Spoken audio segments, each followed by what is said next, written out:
नमस्कार प्रेक्षकांनो, कमळी या मालिकेचा आजचा भाग आपण ऐकत आहोत आणि यापुढे आता तुम्हाला कमळी या मालिकेचे सर्व भाग इथे या चॅनलवरती पाहायला मिळणार आहेत. कमळीला आता पूजेसाठी जायचं असतं, म्हणूनच कमळी कमाल अशी दिसत असते, खूपच गोड ती दिसत असते. अन्नपूर्णाईंनी इथे दिलेली साडी तिने नेसलेली असते आणि त्या साडीमध्ये कमाल ती दिसत असते. सेम ऋषीचं सुद्धा मॅचिंग तिच्यासोबत झालेलं असतं. काय कॉम्बिनेशन आहे ना प्रेक्षकांनो, खरंच ऋषीसुद्धा कमाल दिसत असतो. इकडे आता अनिका म्हणत असते, आज तर ऋषीला मी इम्प्रेस करणारच, असं म्हणूनच बाहेर येते. तिला असं वाटत असतं की आता ऋषी नक्कीच येईल, म्हणूनच बाहेर येऊन पाहते. बाहेर येऊन पाहिल्याबरोबरच कमळी आणि निंगी तिला येताना दिसत असतात.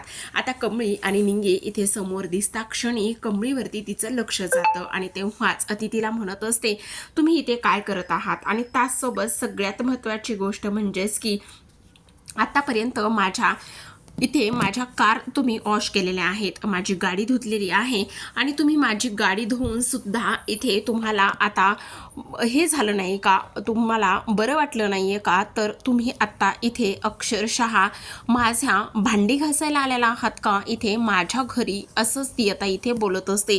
आणि ह्या सगळ्या गोष्टी तिने इथे बोलल्यानंतर मात्र आता कमळी तिला म्हणत असते, आम्हाला अन्नपूर्णा मॅडमने इथे याच्यासाठी बोलवलेलं आहे, म्हणजेच की पूजेसाठी. आणि तेव्हाच ती इथे म्हणत असते, अच्छा पूजेसाठी बोलवलेलं आहे का, मग त्याचबरोबर मग पूजाच करायची ना, तुम्ही इथे काय करत आहात, असंच ती इथे बोलत आहे.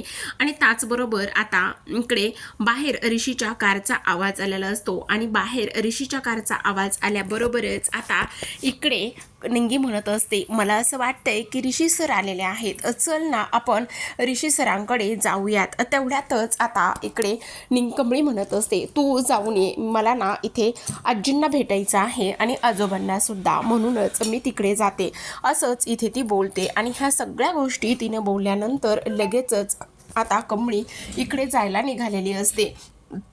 तर निंगी बाहेर जात असते. आणि त्याचबरोबर आता इकडे सगळ्यात महत्त्वाची गोष्ट म्हणजेच की आता इकडे अन्नपूर्णा इथे आजोबांच्या पायाला तेल लावून देत असतात आणि त्या खूप अस्वस्थ वाटत असतात. आज आजोबांना खूप जास्त त्रास इथे होत असतो. आणि तेव्हा कमळी तिथे येते. कमळी तिथे आल्याबरोबरच, आजी काय झालंय, जरा अस्वस्थ दिसताय. अगं हो ना, बघ ना, आज ह्यांना ना खूप त्रास होतोय, एवढे उपवास तापास मी करत आहे ह्यांचे पाय सुधारण्यासाठी, यांची तब्येत बरी होण्यासाठी, पण बघ ना गं, फारसा काही फरकच पडत नाही. त्यावरच त्यांचं लक्ष कमळीकडे जातं. काय गं, किती गोड दिसतेस गं तू, खरंच. हा हो, हे सगळ्या गोष्टीमध्ये मी तुझ्याकडे पाहायचंच विसरले. आणि तेवढ्यातच मी इथे तुला काय बोलत बसलेली आहे. तेवढ्यातच आता कमळी म्हणत असते, हो खरंच मी गोड दिसते का, थांब तुझी ना दृष्टच काढायला पाहिजे बघ, असं म्हणता क्षणी आता कमळी लगेचच इथे अन्नपूर्णाच्या पाया पडत असते. आणि त्याचसोबत आजोबांच्या सुद्धा. आता लगेचच अन्नपूर्णा म्हणत असतात, अगं पाया वगैरे कशाला पडतेस. त्यावरच ती म्हणते, माझी आई मला नेहमी सांगायची की पाया पडायचं म्हणजे की सगळ्यात महत्त्वाचं गोष्ट की नवे कपडे घातले की पाया पडायला पाहिजे, आणि नवीन कपडे घातले आणि पाया पडलं तर थोरा मोठ्यांचे आशीर्वाद मिळतात. माझ्या आईनं मला जेव्हा नवीन फ्रॉक नवीन कपडे दिले की मी आबांच्या पाया पडायचो, पण आता इथे तुमच्या पाया पडतोय. खरंच ग, तुझ्या आईनं तुझ्यावर किती गोड आणि छान संस्कार केलेले आहेत. बरं तुम्ही जावा पूजेकडे, मी इथे थांबतो, असं म्हणूनच आता कमळी तिथे आजोबांच्या पायापाशी थांबलेली असते. आणि आजोबांच्या पायापाशी थांबल्यानंतर ती आजोबांच्या पायाला मालिश करून देत असते. त्यावरच आजी तिला नको म्हणत असतात, पण ती आजींचं काहीच ऐकत नाही आणि आजींना तिथून ती बाहेर काढत असते. आता आजी तर तिथून निघून गेलेल्या असतात. जेव्हा आजी तिथून निघून गेल्या तेव्हाच आता कमळी आजोबांच्या पायाची मालिश करत असते. आणि आजोबांना ती म्हणते, आजोबा तुम्हाला हा जो काही आजार आहे ना, तर आपण मनामध्ये असा विचार करायचा की काही जरी झालं ना तरी सुद्धा आपण नेहमीच बरे होऊ, आणि त्याचसोबत हा आजार आपल्या जवळ सुद्धा नाही आहे, किंवा ह्या आजाराबद्दल जास्त काही विचारच करायचा नाही, असं ती बोलते. तेवढ्यातच तिथे कामिनी आणि ताससोबत इथे अनिका आलेल्या असतात. कामिनी आणि अनिका तिथे आल्याबरोबरच त्या तिच्यावरती हसायला लागत असतात. त्या कमळीचा आल्याबरोबरच अपमान करायला सुरुवात करतात. त्या म्हणत असतात, अगं ए काय हे आता हा मालीचा बिझनेस सुरू केला की काय बाई? अगो आजी तुला माहिती आहे का, आत्तापर्यंत कार वॉशचा बिझनेस ह्या करत होत्या आणि आत्ता चक्क इथे ह्या पाय चेपण्याचा आणि मालिश करण्याचा बिझनेस करायला लागलेली की काय? त्यावरच आता कामिनी लगेचच इथे चेअरवरती बसत असते आणि चेअरवर बसूनच तिच्या समोर ती पाय करते आणि चेअरवर बसून समोर पाय केल्यानंतर ती तिला म्हणत असते, हे बघ आता तुला माझे सुद्धा पाय इथे चेपून द्यायचे आहेत आणि तू जर माझे पाय चेपलेस ना, मालिश वगैरे करून दिलीस ना, तर मी तुला जवळपास 1000 रुपये देईल. 1000 रुपये. बघ तू एकदा ट्राय तर करून बघ. असंच आता इथे ती बोलत असते आणि ह्या सगळ्या गोष्टी बोलल्यानंतर लगेचच तिथे कामिनी बसते आणि तिच्यासमोर पाय करत असते.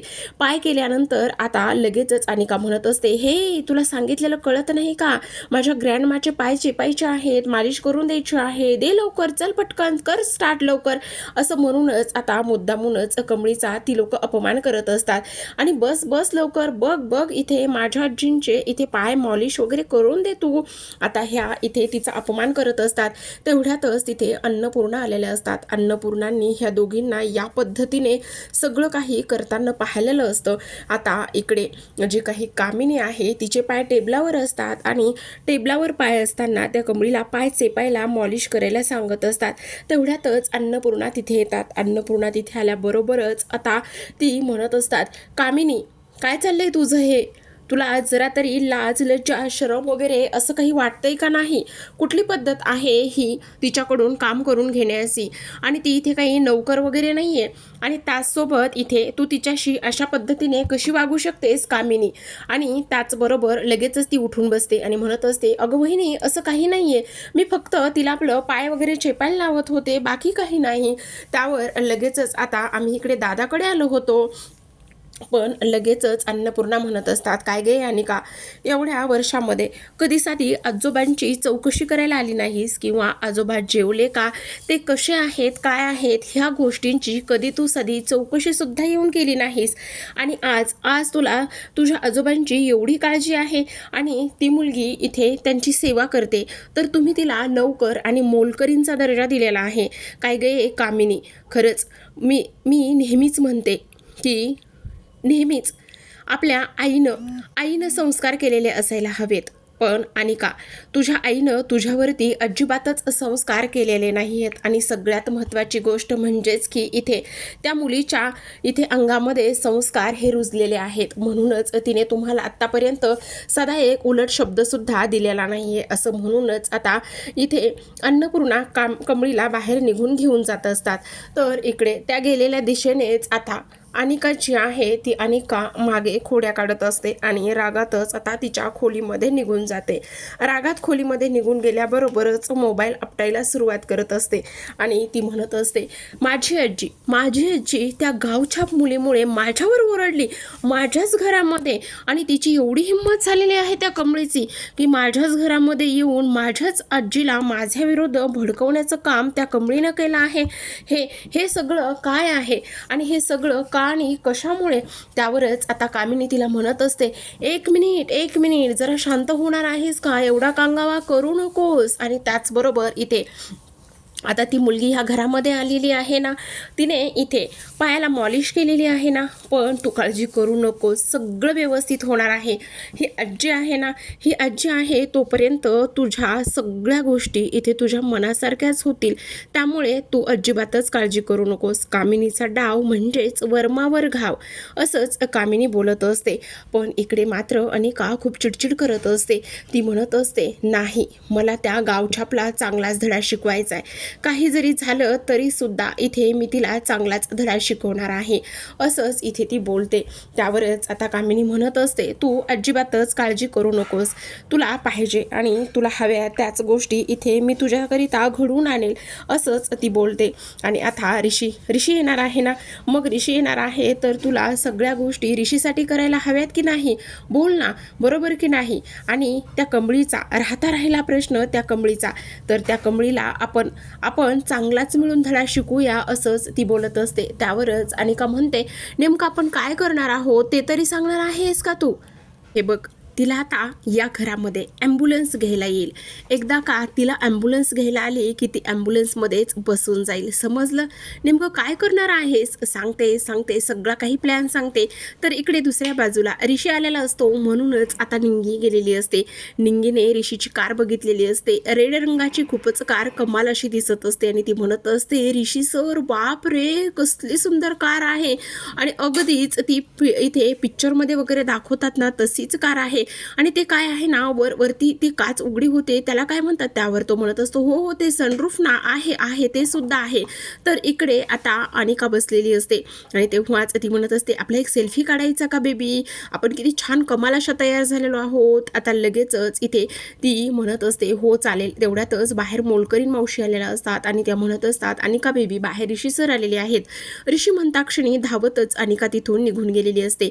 इकडे कामिनी म्हणत असते, जोपर्यंत ह्या मुलीला मी ह्या कमळीला शहराच्या बाहेर काढत नाही तोपर्यंत मी शांत बसणार नाही. फक्त ऋषीचं नाव घेतलंच तरी सुद्धा इथे माझ्या अनुबेबीच्या चेहऱ्यावरती एवढा आनंद आलेला आहे आणि एवढी धावत पळत ती निघून गेलेली आहे. माझी मुलगी इथे ऋषीवर प्रेम करतेच तेवढं, असंच इथे ती बोलते. तर आता जेव्हाच इथे अनिका बाहेर जाते आणि बाहेर गेल्यानंतर निंगी सुद्धा तिथे असते. काय रे हे ऋषी, तू काय करतोयस आणि तू हा कुर्ता काय घातलायस? मी तुला जो कुर्ता दिला होता तो कुर्ता तू का नाही घातलायस? तो किती कमाल दिसत होता तुला. आणि तेव्हा इथे तो म्हणत असतो, प्लीज जरा शांत बसणार आहेस का तू, प्लीज जरा शांत बस. आणि तेव्हाच इथे ती म्हणत असते, बरं ठीक आहे असू देत. तेव्हा इथे निंगी तिथून निघून जाते आणि तो म्हणत असतो, मी कार पार्क करून येतो. असं म्हणूनच तो आता कार पार्क करायला निघून गेलेला असतो. आणि कार पार्क करायला निघून गेल्यानंतर आता इकडे मात्र अनिका म्हणत असते, ठीक आहे तो आला आहे ना, हीच माझ्यासाठी सगळ्यात महत्त्वाची आणि मोठी गोष्ट आहे. पण असू देत. आता असं म्हणूनच ती आतमध्ये निघून जाते. तर इकडे ऋषी जो आहे तो इकडे कार पार्क करण्यासाठी निघून गेलेला असतो. आता राजन अगदीच दरवाजासमोर उभे राहिलेले असतात, कारण येणाऱ्या जाणाऱ्या प्रत्येकाचं स्वागत त्यांना करायचं असतं. आणि जेव्हा प्रत्येकाचं स्वागत ते इथे करत असतात तेव्हाच इथे आता राधिका आणि ऋषी हे आलेले असतात. त्यावरच ते म्हणत असतात, नयनतारा आल्या नाहीयेत. त्यावरच आता ते म्हणत असतात की नाही मॅम, इथे आईला अचानकच एक मीटिंग निघली आणि त्यामुळेच आईला तिकडे जावं लागलं, असं इथे ते बोलतात. आता इकडे मात्र अनिका घरात आलेली असते आणि आजींसोबत बोलत असते. त्यावरच आता ती म्हणत असते, आजी तुला एक गोष्ट सांगू, सगळ्यात महत्त्वाची गोष्ट, इथे ऋष आलेला आहे पण ती मुलगी इथे काय करत आहे, असंच इथे ती बोलत असतो. आणि ह्या सगळ्या काही गोष्टी इथे बोलल्यानंतर आता एक गोष्ट इथे झालेली असते आणि ती म्हणजेच की ही मुलगी इथे काय करते, असा प्रश्न इथे विचारलेला असतो. आणि असा प्रश्न विचारल्यानंतर लगेचच आता तो इथे बोलत असतो की हे बघ, आता ती जेव्हा खाली येईल, खाली आल्याच्या नंतर चांगलीच अद्दल इथे तिला घडणार आहे. पण काय करणार आहे, काय केलं आहे ते तरी सांगणार आहेस का? त्यावरच आता इथे ती म्हणत असते, बघ तर तू आता काय आहे ते. आणि सगळ्यात महत्त्वाची गोष्ट की तिला ह्या घरामध्ये पूजेसाठी सुद्धा आपण थांबू देणार नाही, तू अजिबातच काळजी करू नकोस. ह्या सगळ्या गोष्टी इथे ती बोलत असते. आता तू बघच काय होतंय आणि कशा पद्धतीने सगळ्या गोष्टी होत आहेत, असेच ती इथे बोलते. आता कमळीवरून पूजेचं ताट घेऊन आलेली असते आणि तेव्हा पायऱ्यावरती इथे जी कामिनी आहे तिने तेल ओतलेलं असतं. आणि जेव्हाच ती तिथे येते तेव्हाच तिचा पाय निसटतो. त्याच तिचा पाय निसटल्याबरोबरच आता कमळीचा तोल जाणार असतो. कमळीचा तोल जाता क्षणी इथे ऋषी मात्र तिला सावरण्याचं काम करतो. ऋषीने तिला पडण्यापासून वाचवलेलं असतं, पण तिच्या हातामध्ये ज्या गुलाबाच्या पाकळ्या असतात त्या गुलाबाच्या पाकळ्या पूर्णतः इथे खाली सांडलेल्या असतात. त्या गुलाबाच्या पाकळ्या पूर्णतः खाली सांडल्यानंतर आता इकडे मात्र कमळी आणि ऋषी एकमेकांच्या नजरेमध्ये हरवलेले असतात. दोघे सुद्धा एकमेकांच्या नजरेमध्ये हरवल्यानंतर आता इकडे जो ऋषी आहे, ऋषी तिच्याकडे पाहतो तर लगेचच धावतच आता निंगी तिच्याकडे येते आणि ती तिला म्हणत असते, तू ठीक आहेस ना? त्यावरच राधिका सुद्धा येते तिथे आणि राधिका म्हणत असते, काय झाले ग कमळी, तू पण ठीक आहेस ना? पण काय ग, किती गोड दिसतेस तू ह्या साडीमध्ये. त्यावरच आता कमळी म्हणत असते, हो खरंच खूप गोड दिसते का मी, पण ही ना सगळं जे काही इथे रंग वगैरे हे सगळं अन्नपूर्णा मॅडमने चूज केलेलं आहे, कारण ही साडी जी आहे ना ती साडी त्यांनीच मला दिलेली आहे खास आजच्या पूजेसाठी. त्यावरच आता ते म्हणत असतात, खरंच काय सांगतेस, खरंच पण कमाल दिसतेस बरं का, तू खरंच खूप गोड दिसतेस, असंच इथे ती बोलत असते. आता तिने ह्या सगळ्या गोष्टी बोलल्यानंतर आता इकडे निंगी मुद्दामूनच तिला चिडवण्याचं काम करत असते. काय मग आज तुम्ही दोघं जण मॅचिंग वगैरे झालेला आहात, काय काय चाललं काय आहे तुमचं, असाच इथे ती विचार करत असते. आता ह्या सगळ्या गोष्टींचा विचार केल्यानंतर आता पूजेला इथे सुरुवात होणार असते, कारण पूजेसाठी आता जे गुरुजी बोलवलेले असतात ते गुरुजी इथे आता आलेले असतात. गुरुजी आल्याबरोबरच राजन आणि त्याचबरोबर अन्नपूर्णा दरवाजापाशी जातात. दरवाजापाशी जाऊनच त्यांचं स्वागत त्या दोघे सुद्धा इथे करत असतात. आता इकडे ऋषी कमळीला फक्त पाहतच असतो.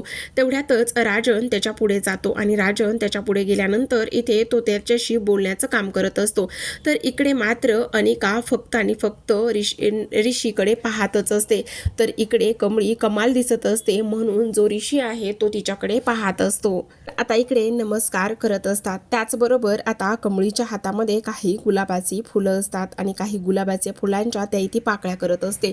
तेवढ्यातच अनिकाला ऋषी दिसतो आणि अनिकाला ऋषी दिसल्याबरोबरच ती त्याच्याकडे जाण्याचा प्रयत्न करत असते आणि त्यावरच आता इथे ती म्हणत असते, ऋषी ऋषी ऋषी इथे आलेला आहे, म्हणूनच मग त्याच्याकरिता ती इथे सरबत घेऊन जाते. त्याला देण्याचा प्रयत्न करते, पण तो मात्र सरबतासाठी प्रचंड नकार देत असतो.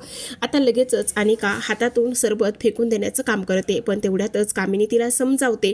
ती म्हणते, आत्ता कुठलाच तमाशा करू नकोस, कारण हीच एक संधी आहे. जर तू असा तमाशा केलास तर तुझ्या आजीला तेवढंच निमित्त मिळेल आणि पाहुण्यारावळ्यामध्ये तुझा अपमान होईल. त्यामुळे प्लीज तू शांत बस. नाही घेतलं ना त्यांनी सरबत तर नाही घेऊ दे, पण प्लीज तू आता काहीच गोष्टी इथे मनाला लावून घेऊ नकोस. इकडे ऋषीचं फक्त लक्ष कमळीकडे असतं आणि कमळीलाच त्याची नजर शोधत असते. त्याने अनिकाला डावलून सुद्धा आता इकडे तो कमळीकडे निघालेला असतो आणि जेव्हाच तो इथे कमळीकडे जातो तेव्हा कमळी म्हणत असते, काय ऋषी सर, कशाला उगाच मागे मागे करत आहात, काही हवंय का तुम्हासनी? आणि त्याचबरोबर तो म्हणत असतो, नाही नाही काही नकोय मला, पण तू खूप सुंदर दिसतेस आणि त्याचबरोबर ही साडी सुद्धा तुला खूपच कमाल दिसत आहे, असंच आता इथे तो बोलत असतो. खरं तर आता इकडे कमळी फुलं घ्यायला आलेली असते आणि तेव्हा ऋषी तिच्या मागे मागे आलेला असतो. आता लगेचच कमळी म्हणत असते, हे बघा ऋषी सर, मी तुम्हाला याआधी सुद्धा बजावलेला आहे. तुम्ही फक्त आणि फक्त इथे कॉलेजमध्ये माझे शिक्षक आहात, पण इथे अजिबातच नाही. त्यामुळे प्लीज मी तुमचं काहीच ऐकून घेणार नाही. त्यावरच तो म्हणत असतो, अगं जरा ऐकून तरी घे, थांब तरी, असं म्हणूनच तो तिचा हात पकडतो. इकडे गुरुजींची पूजा ही मांडून होत चाललेली असते. तेव्हाच अन्नपूर्णा म्हणत असतात, पूजेमध्ये काही समस्या तर नाही ना, किंवा पूजेमध्ये लागणाऱ्या वस्तू ह्या व्यवस्थित आहेत ना? त्यावरच गुरुजी म्हणत असतात, हो अगदीच व्यवस्थित आहे, त्याची काळजी तुम्ही करू नका. पण सगळ्यात महत्त्वाची एक गोष्ट मला तुम्हाला सांगायची होती. तेव्हाच अन्नपूर्णा म्हणतात, काय झालं, कुठली गोष्ट सांगायची होती? त्यावरच आता गुरुजी म्हणत असतात, ही पूजा तुम्ही कशासाठी करत आहात, तर तुम्ही फक्त आणि फक्त इथे तुमच्या मोठ्या नातीच्या घरी येण्यासाठी करत आहात आणि त्यामुळे ही पूजा करताय ना? त्यावरच आता ती म्हणत असते, हो अगदीच त्याच्यासाठीच करत आहोत. त्यावरच आता इथे गुरुजी म्हणत असतात, तर इकडे दुसऱ्या बाजूला आता कमळी म्हणत असते, अहो सर असं काय करताय, आपल्या दोघांना जर असं एकत्र कुणी बघितलं तर लोक काय विचार करतील, आणि मला ते अजिबातच कोणाचं काही ऐकून घ्यायचं नाही. आणि त्याचबरोबर एकतर कमळी मगापासून मला चिडवत आहे, आपण मॅचिंग घातलंय म्हणून. तेव्हा तो म्हणत असतो, अगं जरा तरी थांब, काय बोलतेस ते तरी कळू देत. तुझ्या तो गजरा जो आहे ना तो निघला आहे आणि तेच मी सांगण्याचा प्रयत्न करत आहे. त्यावरच ती म्हणत असते, निघू देत, निघला तर निघला, त्याने काही फरक पडत नाही. अगं असं काय करतेस, बसव तरी. तेव्हाच आता कमळी तो गजरा स्वतःहून लावण्याचा प्रयत्न करते, पण तिला काही तो गजरा लावता येत नाही. अर्शात बघून लावण्याचा प्रयत्न करत असते. आता लगेचच ऋषी समोर जातो आणि ऋषी समोर गेल्याबरोबरच तिचा जो निघलेला गजरा असतो तो गजरा तिला लावून देण्याचं इथे तो काम करत असतो. आता ती म्हणत असते, ठीक आहे लागला ना आता, चला मग तुम्ही शाळेमध्ये शिक्षक आहात, इथे नाही मी तुमचं काहीच ऐकून घेणार. त्यावरच तो म्हणत असतो, अगं किती सुंदर दिसतेस, किती गोड दिसतेस, आणि तुझी मदत केली त्याबद्दल काही थँक्यू वगैरे म्हणायची पद्धत आहे की नाही? तेव्हाच ती म्हणत असते, नाही म्हणणार थँक्यू वगैरे काही एक म्हणायचं नाहीये म्हणा, झालं ना आता, लावला ना मी गजरा. पण तरी सुद्धा तो म्हणत असतो, अगं पण कॉम्प्लिमेंट दिल्याच्यानंतर थँक्यू वगैरे म्हणायचं असतं कमळी, पण ती म्हणत असते नाही म्हणायचे मला थँक्यू वगैरे काही, जा तुम्ही असं म्हणूनच आता ऋषीला तिथून पाठवून दिलेलं असतं. तरी सुद्धा तो जाता जाता तिला सुंदर दिसतेस असंच सांगून गेलेला असतो. इकडे मात्र कमळी आरशामध्ये स्वतःला निहाळतच बसलेली असते. तर इकडे दुसऱ्या बाजूला गुरुजींनी असं सांगितलेलं असतं की तुमच्या धाकट्या नातीच्या हातून इथे ही पूजा केली तर चांगलंच त्याचं फळ मिळू शकतं. आता प्रेक्षकांनो इथे कमळी वेगळ्याच विचारामध्ये हरवलेली असते. तर पाहत रहा कमळी या मालिकेचे असेच लेटेस्ट आणि त्याचबरोबर इंटरेस्टिंग अपडेट. भेटूयात पुन्हा एका नवीन एपिसोड सोबत. तोपर्यंत धन्यवाद.